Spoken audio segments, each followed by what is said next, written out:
നമസ്കാരം സുഹൃത്തുക്കളെ, എന്റെ പേര് Aswathy. Welcome to Harshitham edutech. Science 20ൽ 20 മാർക്കും നേടിയെടുക്കണ്ടേ? അതിനു വേണ്ടിയിട്ട് ഒരു മോക്ക് ടെസ്റ്റ് ആണ് നിങ്ങൾ ഇന്ന് ചെയ്തു നോക്കാൻ പോകുന്നത്. 25 മാർക്കിന്റെ മോക്ക് ടെസ്റ്റ്. ഇതിൽ നിങ്ങൾക്ക് എത്ര മാർക്ക് കിട്ടി എന്നുള്ളത് മസ്റ്റ് ആയിട്ടും താഴെ കമന്റ് ചെയ്യുക. നിങ്ങളുടെ നിലവാരം അറിയാൻ വേണ്ടിയിട്ടാണ്. ഓക്കെ, അത് വെച്ചിട്ട് കുറെ ടിപ്പുകളും കാര്യങ്ങളും ഒക്കെ വെച്ചിട്ട് അടുത്തടുത്ത വീഡിയോസ് വരുന്നുണ്ട്. അതുകൊണ്ടാണ് മസ്റ്റ് ആയിട്ട് നിങ്ങളുടെ മാർക്ക് ഒന്ന് കമന്റ് ചെയ്യാൻ പറയുന്നത്. ഇന്ന് കെമിസ്ട്രിയുമായി ബന്ധപ്പെട്ട മോക്ക് ടെസ്റ്റ് ആണ്. അപ്പൊ കെമിസ്ട്രി ഒക്കെ പഠിച്ച് സെറ്റ് ആയിട്ടിരിക്കുന്ന ആൾക്കാരാണോ? നമുക്ക് നോക്കിയാലോ നിങ്ങളുടെ നിലവാരം. ഓക്കെ, സ്റ്റാർട്ട് ചെയ്താലോ. പിന്നെ ഓരോ ചോദ്യം കഴിഞ്ഞ് അതിന്റെ റിലേറ്റഡ് ഫാക്റ്റും കൂടെ ഞാൻ പറയുന്നുണ്ട്. അതുകൊണ്ട് തന്നെ പ്രധാനപ്പെട്ട ഒരു ക്ലാസ് ആണ്. 25 ചോദ്യങ്ങളും മൊത്തമായിട്ട് തന്നെ നിങ്ങൾ അറ്റൻഡ് ചെയ്തോണം. ആദ്യത്തെ ചോദ്യം, അലക്കുകാരത്തിന്റെ രാസനാമം എന്താണ്? Option A sodium carbonate, B sodium bicarbonate, C calcium carbonate, D sodium hydroxide. ഉത്തരം എഴുതിക്കോളൂ. ഉത്തരം പറയട്ടെ. ഉത്തരം ഓപ്ഷൻ എ ആണ്, സോഡിയം കാർബണേറ്റ്. അലക്കുകാരം അഥവാ വാഷിംഗ് സോഡയുടെ രാസനാമമാണ് സോഡിയം കാർബണേറ്റ്. ഇപ്പൊ സോഡിയം ബൈകാർബണേറ്റോ അപ്പക്കാരം അഥവാ ബേക്കിംഗ് സോഡയുടെ രാസനാമമാണ് സോഡിയം ബൈകാർബണേറ്റ്. കാൽഷ്യം കാർബണേറ്റ് എന്നാൽ ചോക്ക്, മാർബിൾ, മുട്ടത്തോട് എന്നിവയുടെ രാസനാമമാണ് കാൽഷ്യം കാർബണേറ്റ്. സോഡിയം ഹൈഡ്രോക്സൈഡ് എന്നാൽ കാസ്റ്റിക് സോഡയുടെ രാസനാമമാണ് സോഡിയം ഹൈഡ്രോക്സൈഡ്. കിട്ടിയല്ലോ. അടുത്ത ചോദ്യം, കാഡ്മിയം സൾഫൈഡ് ഗ്ലാസിന് കൊടുക്കുന്ന നിറം എന്ത്? ഓപ്ഷൻ എ പച്ച, ബി മഞ്ഞ, സി നീല, ഡി കറുപ്പ്. ഉത്തരം എഴുതിക്കോളൂ. ഉത്തരം ഓപ്ഷൻ ബി ആണ്, മഞ്ഞ നിറമാണ് കാഡ്മിയം സൾഫൈഡ് ഗ്ലാസിന് കൊടുക്കുന്നത്. അപ്പൊ ഏതൊക്കെ സംയുക്തങ്ങൾ, ഏതൊക്കെ നിറങ്ങളാണ് ഗ്ലാസിന് നൽകുന്നത് എന്ന് നോക്കിയാലോ. ഫെറിക് അയോൺ ഗ്ലാസിന് മഞ്ഞ നിറമാണ് നൽകുന്നത്. ഫെറിക് അയോൺ ഗ്ലാസിന് ഏത് നിറമാണ് നൽകുന്നത്? മഞ്ഞ നിറം. ക്രോമിയം അല്ലെങ്കിൽ ഫെറസ് അയോൺ ഏത് നിറമാണ് കൊടുക്കുന്നത്? പച്ച നിറമാണ് കൊടുക്കുന്നത്. കൊബാൾട്ട് ഓക്സൈഡ് നീല നിറമാണ് കൊടുക്കുന്നത്. അയൺ ഓക്സൈഡ് ചുവപ്പ് നിറമാണ് കൊടുക്കുന്നത്. കോപ്പർ ഓക്സൈഡ് ആണെങ്കിൽ പച്ച നിറമാണ് കൊടുക്കുന്നത്. മാംഗനീസ് ഡയോക്സൈഡ് ആണെങ്കിൽ പർപ്പിൾ കളറാണ് കൊടുക്കുന്നത്. അപ്പൊ ഫെറിക് അയോൺ മഞ്ഞ നിറം, അയൺ ഓക്സൈഡ് ചുവപ്പ് നിറം, ക്രോമിയം അല്ലെങ്കിൽ ഫെറസ് അയോൺ പച്ച നിറമാണ് നൽകുന്നത്. മാംഗനീസ് ഡയോക്സൈഡ് പർപ്പിൾ കളറാണ് നൽകുന്നത്. കൊബാൾട്ട് ഓക്സൈഡ് നീല കളറാണ് കൊടുക്കുന്നത്. ഓക്കെ, അടുത്ത ചോദ്യം നോക്കിയാലോ. പൂരിത ലായനി അല്ലാത്ത ഉപ്പുവെള്ളം ഒരു ഡാഷ് ആണ്. ഭിന്നാത്മക മിശ്രിതമാണോ, ഏകാത്മക മിശ്രിതമാണോ, സംയുക്തമാണോ? ഇവയൊന്നും അല്ല. ഉത്തരം എഴുതിക്കോളൂ. ഉത്തരം പറഞ്ഞോട്ടെ. ഓപ്ഷൻ ബി ആണ്, ഏകാത്മക മിശ്രിതം അഥവാ ഹോമോജീനിയസ് മിക്സ്ചർ. എന്താണ് പൂരിത ലായനി? ഒരു നിശ്ചിത താപനിലയിൽ പരമാവധി ലയിച്ചു ചേർന്നാൽ കിട്ടുന്ന ലായനിയാണ് പൂരിത ലായനി അഥവാ സാച്ചുറേറ്റഡ് സൊല്യൂഷൻ. പൂരിത ലായനി ഉണ്ടാകുന്നതിന് മുൻപുള്ള അവസ്ഥയിൽ ലായനിയെ ഏത് പേരിലാണ് വിളിക്കുന്നത്? അപൂരിത ലായനി അഥവാ അൺസാച്ചുറേറ്റഡ് സൊല്യൂഷൻ എന്ന പേരിലാണ് വിളിക്കുന്നത്. ലീനത്തിന്റെ അളവ് കുറവുള്ള ലായനിയെ വിളിക്കുന്ന പേരാണ് നേർത്ത ലായനി അഥവാ ഹൈപ്പോട്ടോണിക് സൊല്യൂഷൻ. ലീനത്തിന്റെ അളവ് കൂടുതലുള്ള ലായനിയെ വിളിക്കുന്ന പേര് ഗാഢലായനി അഥവാ ഹൈപ്പർടോണിക് സൊല്യൂഷൻ. ഓക്കെ, അടുത്ത ചോദ്യം നോക്കാം. വ്യത്യസ്ത മണ്ണിനങ്ങളുടെ pH മൂല്യം തന്നിരിക്കുന്നു. ഏത് pH മൂല്യമുള്ള മണ്ണിലാണ് കുമ്മായം ചേർക്കേണ്ടത്? ഓപ്ഷൻസ് പറയട്ടെ. 3, 7, 10, 14. ഉത്തരം എഴുതിക്കോളൂ. ഉത്തരം ഓപ്ഷൻ എ ആണ്, 3. അപ്പൊ കുമ്മായം എന്നാൽ ബേസ് ആണ്. അസിഡിക് ആയിട്ടുള്ള മണ്ണിലായിരിക്കും ബേസ് ചേർക്കേണ്ടത്. അസിഡിക് എന്നാൽ എന്താണ്? അസിഡിക് എന്നാൽ pH സ്കെയിലിൽ മൂല്യം 7 താഴെയാണെങ്കിൽ ആസിഡ് സ്വഭാവമായിരിക്കും. അപ്പൊ മണ്ണിൽ ബേസ് ആണ് ചേർക്കേണ്ടത്. കുമ്മായം ഒരു ബേസ് ആണ്. pH pH സ്കെയിൽ കണ്ടെത്തിയത് ആരാണ്? സൊറൻസൺ ആണ്. pHന്റെ പൂർണ്ണ രൂപം എന്താ? പൊട്ടൻഷ്യൽ ഓഫ് ഹൈഡ്രജൻ എന്നതാണ് pHന്റെ പൂർണ്ണ രൂപം. അടുത്ത ചോദ്യം നോക്കിയാലോ. അന്തരീക്ഷ ആർദ്രത അളക്കാൻ ഉപയോഗിക്കുന്ന ഉപകരണം ഏതാണ്? Option A barometer, B thermometer, C hygrometer, D hydrometer. ഉത്തരം എഴുതിക്കോളൂ.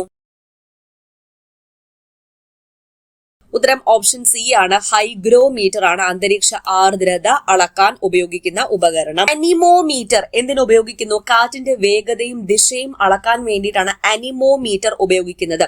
ഓപ്ഷൻ എ ബാരോമീറ്റർ അല്ലേ? ബാരോമീറ്റർ എന്തിനാ ഉപയോഗിക്കുന്നത്? അന്തരീക്ഷ മർദ്ദം അളക്കാനാണ്. തെർമോമീറ്റർ എന്തിനാ ഉപയോഗിക്കുന്നത്? ഊഷ്മാവ് അളക്കാനാണ്. ഹൈഡ്രോമീറ്റർ ഉപയോഗിക്കുന്നത് ഡെൻസിറ്റി അളക്കാനാണ്. ഹൈഡ്രോമീറ്റർ ഉപയോഗിക്കുന്നത്. ഹൈഡ്രോഫോൺ എന്തിനാ ഉപയോഗിക്കുന്നത്? ജലത്തിനടിയിലെ ശബ്ദം രേഖപ്പെടുത്താനാണ് ഹൈഡ്രോഫോൺ ഉപയോഗിക്കുന്നതെന്ന് മനസ്സിലാക്കുക. അടുത്ത ചോദ്യം, ആസിഡ് ഉണ്ടാക്കുന്നത് എന്നർത്ഥം വരുന്ന മൂലകം ഏതാണ്? ഹൈഡ്രജൻ ആണോ, നൈട്രജൻ ആണോ, ഓക്സിജൻ ആണോ, ക്ലോറിൻ ആണോ? ഉത്തരം എഴുതിക്കോളൂ. ഉത്തരം പറഞ്ഞോട്ടെ. ഓപ്ഷൻ സി ആണ്. ഓക്സിജൻ ആണ് ആസിഡ് ഉണ്ടാക്കുന്നത് എന്നർത്ഥം വരുന്ന മൂലകം. അടുത്ത ചോദ്യം, ജലത്തിന് ഏറ്റവും കുറഞ്ഞ വ്യാപ്തം അനുഭവപ്പെടുന്ന ഊഷ്മാവ് ഏത്? 0 degree Celsius, 4 degree Celsius, 39 degree Celsius, 100 degree Celsius. ഉത്തരം എഴുതിക്കോളൂ. ഉത്തരം ഓപ്ഷൻ ബി ആണ്. 4 ഡിഗ്രി സെൽഷ്യസിലാണ് ജലത്തിന് ഏറ്റവും കുറഞ്ഞ വ്യാപ്തം അനുഭവപ്പെടുന്നത്.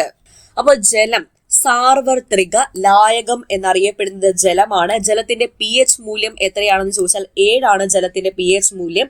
ജലത്തിന്റെ രാസനാമം എന്താണ്? H2O അല്ലേ ജലം. രാസനാമം ഡൈഹൈഡ്രജൻ ഓക്സൈഡ് എന്നാണ്. ആദ്യമായി കൃത്രിമമായി ജലം നിർമ്മിച്ചത് ജോസഫ് പ്രീസ്ലിയാണ്. ജലത്തിന് ഏറ്റവും കൂടുതൽ സാന്ദ്രത അനുഭവപ്പെടുന്ന താപനില ചോദിച്ചാലും 4 ഡിഗ്രി സെൽഷ്യസ് ആണ്. ജലത്തിന്റെ തിളനില ചോദിച്ചാൽ 100 ഡിഗ്രി സെൽഷ്യസ്. ജലത്തിന്റെ ഫ്രീസിംഗ് പോയിന്റ് അഥവാ ഖരാങ്കം ചോദിച്ചാൽ 0 ഡിഗ്രി സെൽഷ്യസ് ആണ്. അടുത്ത ചോദ്യം നോക്കാം. കുറഞ്ഞ തിളനിലയുള്ള ലോഹങ്ങളായ സിങ്ക്, കാഡ്മിയം, മെർക്കുറി എന്നിവ ശുദ്ധീകരിക്കുന്നതിന് ഉപയോഗിക്കുന്ന രീതി സ്വേദനമാണോ, ഉരുക്കി വേർതിരിക്കലാണോ, വൈദ്യുത വിശ്ലേഷണ ശുദ്ധീകരണമാണോ? ഇവയൊന്നും അല്ല. ഉത്തരം എഴുതിക്കോളൂ. ഉത്തരം ഓപ്ഷൻ എ ആണ്. സ്വേദനം അഥവാ ഡിസ്റ്റിലേഷൻ. അടുത്ത ചോദ്യം, ഏത് മൂലകത്തിന്റെ അയിരാണ് pitchblende? Zinc, lead, uranium, ഇരുമ്പ്. ഏത് മൂലകത്തിന്റെ അയിരാണ് പിച്ച് ബ്ലെൻഡ്? ഉത്തരം എഴുതിക്കോളൂ. ഉത്തരം ഓപ്ഷൻ സി ആണ്. യുറേനിയം. യുറേനിയത്തിന്റെ അയിരാണ് പിച്ച് ബ്ലെൻഡ്.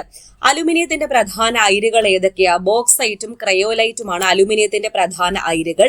യുറേനിയത്തിന്റെ പ്രധാന അയിരുകൾ ഏതൊക്കെയാണെന്ന് ചോദിച്ചാൽ പിച്ച് ബ്ലെൻഡ്, കാർണോറ്റൈറ്റ്.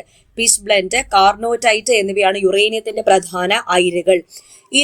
ഇരുമ്പിന്റെ എപ്പോഴും ചോദിക്കാറുണ്ട്. ഹേമറ്റൈറ്റ്, മാഗ്നറ്റൈറ്റ്, അയൺ പൈറൈറ്റ്സ് ഇവയൊക്കെയാണ് ഇരുമ്പിന്റെ പ്രധാനപ്പെട്ട അയിരുകൾ. സിങ്ക് PSC സ്ഥിരം ചോദ്യമാണ്. സിങ്കിന്റെ അയിരുകളാണ് കലാമിനും സിങ്ക് ബ്ലെൻഡും. ലെഡിന്റെ അയിരുകൾ, ലെഡ് അഥവാ കറുത്തീയം, കറുത്തീയത്തിന്റെ അയിര് ഏതാണ്? ഗലീനയാണ്. ഗലീന. അടുത്ത ചോദ്യം നോക്കാം. 10ാമത്തെ ചോദ്യമാണ്. മൂലകങ്ങളെ ലോഹങ്ങൾ എന്നും അലോഹങ്ങൾ എന്നും വർഗീകരിച്ച ശാസ്ത്രജ്ഞൻ ആരാണ്? ലാവോസിയെ, മെന്റലീവ്, മോസ്ലി, റുദർഫോർഡ്. ഉത്തരം എഴുതിക്കോളൂ.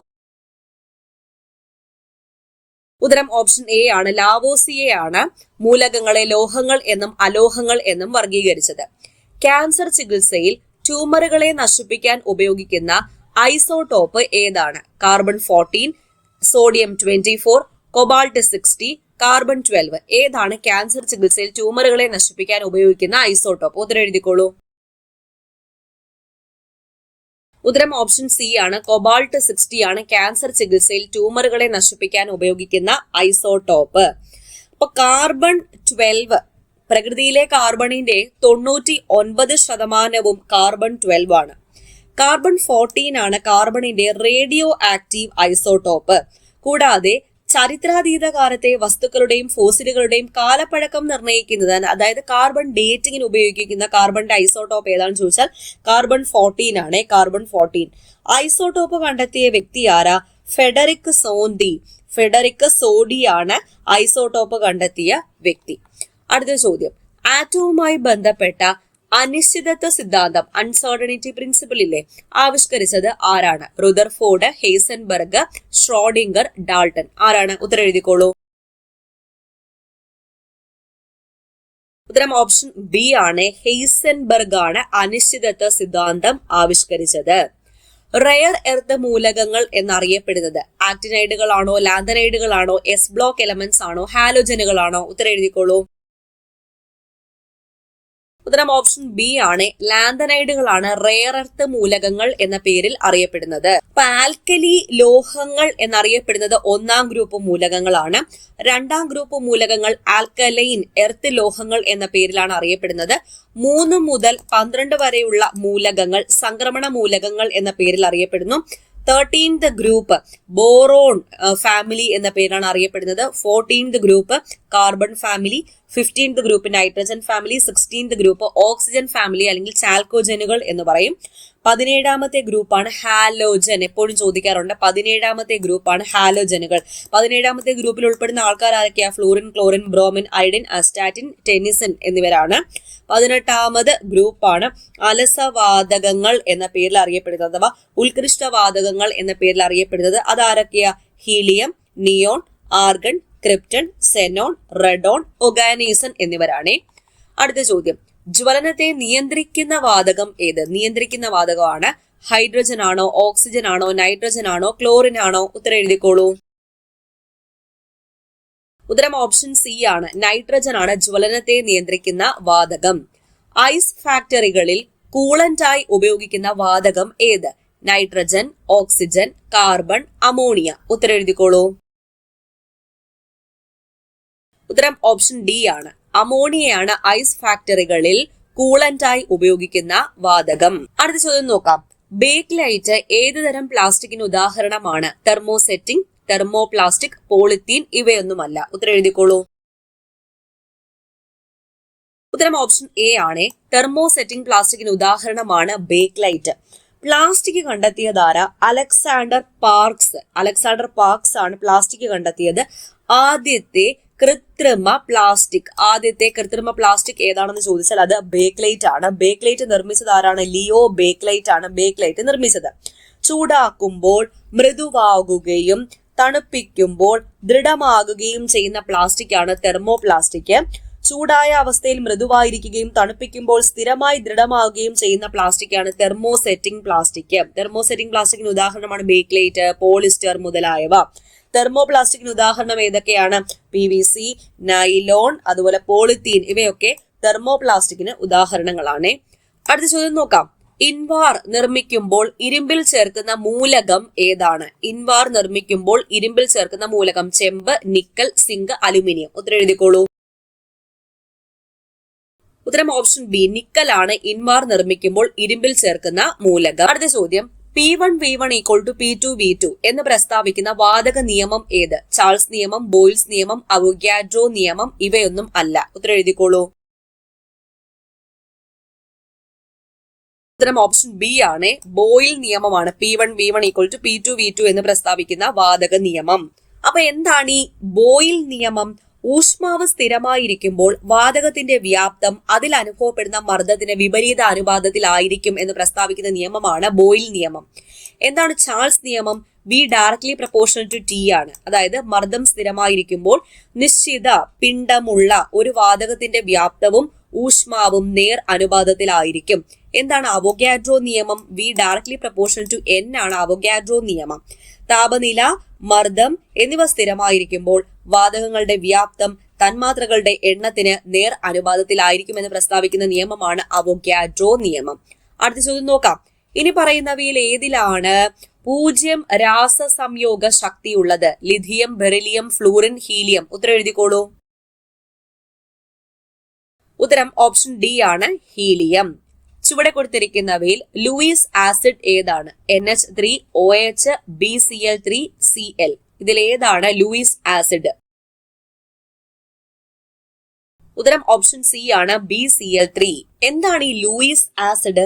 ഒരു ഇലക്ട്രോൺ ജോഡിയെ അഥവാ ഒരു ഇലക്ട്രോൺ പെയറിനെ സ്വീകരിക്കാൻ കഴിവുള്ള ഏതൊരു രാസവസ്തുവിനെയും ലൂയിസ് ആസിഡ് എന്ന് വിളിക്കുന്നു. ഇലക്ട്രോൺ സ്വീകരിക്കാൻ കഴിവുള്ളത് എന്ന് പറയുമ്പോൾ ലൂയിസ് സിദ്ധാന്ത പ്രകാരം ആസിഡുകൾ ഇലക്ട്രോൺ ജോഡിയെ സ്വീകരിക്കുന്നവയാണ്. ലൂയിസ് ആസിഡുകൾക്ക് പൊതുവെ ഇലക്ട്രോണുകളുടെ കുറവുണ്ടായിരിക്കും. അതുകൊണ്ടാണ് ഇവ ഇലക്ട്രോണുകളെ പെട്ടെന്ന് ആകർഷിക്കുന്നത്. അപ്പോൾ ഇവിടെ BCl3 എന്ന് പറയുന്നത് എന്താണ്? ലൂയിസ് ആസിഡ് ആണ്. ലൂയിസ് ആസിഡിന് ഉദാഹരണങ്ങൾ പറയട്ടെ. H+ അഥവാ ഹൈഡ്രജൻ അയോൺ ഉണ്ടല്ലോ, അത് ലൂയിസ് ആസിഡിന് ഉദാഹരണമാണ്. BF3 ബോറോൺ ട്രൈഫ്ലൂറൈഡ് ലൂയിസ് ആസിഡിന് ഉദാഹരണമാണ്. AlCl3 അലുമിനിയം ക്ലോറൈഡ് ഉണ്ടല്ലോ, ലൂയിസ് ആസിഡിന് ഉദാഹരണമാണ്. Fe3+, അതുപോലെ Cu2+, Mg2+ തുടങ്ങിയ പോസിറ്റീവ് ചാർജുള്ള മിക്ക അയോണുകളും ലൂയിസ് ആസിഡുകൾക്ക് ഉദാഹരണങ്ങളാണ്. അടുത്ത ചോദ്യം നോക്കാം. പീരിയോഡിക് ടേബിളിലെ 100ാമത്തെ മൂലകം ഏത്? നൊബീലിയം, ഐൻസ്റ്റീനിയം, മെന്റലീവിയം, ഫെർമിയം. ഉത്തരം എഴുതിക്കോളൂ. ഉത്തരം ഓപ്ഷൻ ഡി ആണ്. ഫെർമിയം ആണ് പീരിയോഡിക് ടേബിളിലെ 100ാമത്തെ മൂലകം. ഇവിടെ കുറച്ച് ഓർബിറ്റലുകളുടെ ഷേപ്പ് കൊടുത്തിട്ടുണ്ട്. പി സബ്ഷെല്ലിലെ ഓർബിറ്റലിന്റെ ആകൃതി എന്താണ്? ഓപ്ഷൻ എ അർദ്ധഗോളാകൃതി, ബി ഡംബൽ, സി ഗോളാകൃതി, ഡി ഓവൽ. ഉത്തരം എഴുതിക്കോളൂ. ഉത്തരം ഓപ്ഷൻ ബി ആണ്, ഡംബൽ ഷേപ്പ് ആണ്. 1ാം ഗ്രൂപ്പ് മൂലകങ്ങളുടെ സംയോജകത എത്രയാണ്? 2 ആണോ, 3 ആണോ, 4 ആണോ, 1 ആണോ? ഉത്തരം 1 ആണ്. 1ാം ഗ്രൂപ്പ് മൂലകങ്ങളുടെ സംയോജകത അഥവാ വാലൻസി എത്രയാണ്? 1 ആണ്. നിയോഡിമിയം ലോഹം ഉൽപ്പാദിപ്പിക്കുവാനുള്ള അസംസ്കൃത വസ്തു ഏത്? Monocyte, ilmenite, zircon, cerium. ഏതാണ് ഉത്തരം? ഉത്തരം ഓപ്ഷൻ എ ആണ്, മോണോസൈറ്റ്. ബ്രീഡർ ന്യൂക്ലിയർ റിയാക്ടറുകളിൽ ഉപയോഗിക്കുന്ന മൂലകം ഏത്? Caesium, ilmenite, thorium, monocyte. ഉത്തരം എഴുതിക്കോളൂ. ഉത്തരം ഓപ്ഷൻ സി ആണ്, തോറിയം. ഓക്കെ, അപ്പൊ ഇത്രയും ക്വസ്റ്റ്യൻസ് ആണ് ഇന്ന് ഡിസ്കസ് ചെയ്തത്. 25 ചോദ്യങ്ങൾ പറഞ്ഞു. 25ൽ നിങ്ങൾക്ക് എത്ര മാർക്ക് കിട്ടി? എത്രയായാലും താഴെ കമന്റ് ചെയ്യൂ. അപ്പൊ നിങ്ങൾക്ക് മാർക്ക് കുറവാണെന്നുണ്ടെങ്കിൽ ഏത് ക്വസ്റ്റ്യനാണോ കുറവ് വന്നത് അത് നിങ്ങൾ മസ്റ്റ് ആയിട്ടും റിവിഷൻ അടിച്ചോണം. ഓക്കെ, അപ്പോൾ സയൻസ് ഞാൻ ഇടയ്ക്കിടയ്ക്ക് ഇങ്ങനെ മോക്ക് ടെസ്റ്റുകൾ ഇട്ട് തരാം. സയൻസ് 20ൽ 20 മാർക്ക് വാങ്ങിച്ചോണേ. 100 മാർക്കിൽ 20 മാർക്ക് എന്ന് പറഞ്ഞാൽ ഒരു നല്ലൊരു അസറ്റ് പോലെ തന്നെയാണ്. അപ്പൊ 20ൽ 20 നിങ്ങൾ മാർക്ക് വാങ്ങിച്ചോ. സയൻസ് ഡെയിലി പഠിച്ചോളാം. ഓക്കെ, അപ്പോൾ all the best for your exams. ഇനിയും ഇതുപോലെ മോക്ക് ടെസ്റ്റുകൾ വേണമെന്നുണ്ടെങ്കിൽ എസ് എന്ന് താഴെ പറഞ്ഞാൽ മതി. God bless you all. അടുത്ത ക്ലാസ്സിൽ വീണ്ടും കാണാം. Thank you.